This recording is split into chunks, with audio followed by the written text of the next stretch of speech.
പക്ഷെ സ്കൂളിലേക്ക് പോകാനോ വരാനോ, അതായത് ബസ്സിൽ കയറാൻ എനിക്ക് സാധിക്കില്ല. അപ്പോൾ ഈ അവസ്ഥയിൽ എന്നെ ഹസ്ബൻഡ് ഡെയിലി കൊണ്ടാക്കും, കൂട്ടിയിട്ട് വരും. ഇങ്ങനെയാണ് പോയിക്കൊണ്ടിരുന്നത്. അപ്പോൾ സാമ്പത്തികമായിട്ട് ഞങ്ങൾ ഭയങ്കര ബുദ്ധിമുട്ടിലാണ്. കാരണം എയ്ഡഡ് സ്കൂളാണ്. അപ്പോൾ സാലറി പാസ്സായി കിട്ടിയിട്ടില്ല.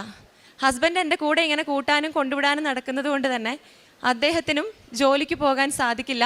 അപ്പോൾ വല്ലാത്ത സങ്കട ഒരവസ്ഥയിലൂടെ ഞങ്ങൾ കടന്നു പോവുകയായിരുന്നു. ആ സമയത്ത് എൻ്റെ മമ്മിയും ചേച്ചിയും പറഞ്ഞതനുസരിച്ച് ഞാൻ കൃപാസന അമ്മേനെക്കുറിച്ച് അറിയുകയും ഞാനും എൻ്റെ ഹസ്ബൻഡും കൂടി വന്നിട്ട് ആദ്യമായിട്ട് ഉടമ്പടി എടുക്കുകയും ചെയ്തു. അതുവഴിയായിട്ട് ഫസ്റ്റ് ഉടമ്പടി എടുത്ത് 3 മാസത്തിനുള്ളിൽ തന്നെ എൻ്റെ കാല് റെഡിയാവുകയും, ഞാനിപ്പോൾ ഇവിടെ വന്നതും സ്റ്റെപ്പ് കയറിയൊക്കെ ഇറങ്ങിയൊക്കെ മേലെ കയറിയൊക്കെ പോയി. അതായത് എനിക്ക് കാലിന് മുട്ടിന് എനിക്ക് സൗഖ്യം ലഭിച്ചു. സ്റ്റെപ്പ് കയറാനും എൻ്റെ ആവശ്യങ്ങളെല്ലാം എനിക്ക് സ്വന്തമായിട്ട് ചെയ്യാനും സാധിച്ചു. പിന്നെ അതുപോലെ തന്നെ ഞാൻ വന്ന് ഉടമ്പടി എടുത്തപ്പോൾ വെച്ച് രണ്ടാമത്തെ നിയോഗമാണ് എൻ്റെ ഹസ്ബൻഡിനൊരു ജോലി. അതായത് എനിക്ക് ജോലിയുണ്ട്, പക്ഷെ സാലറി പാസ്സായിട്ടില്ല. അപ്പോൾ ആ അവസ്ഥ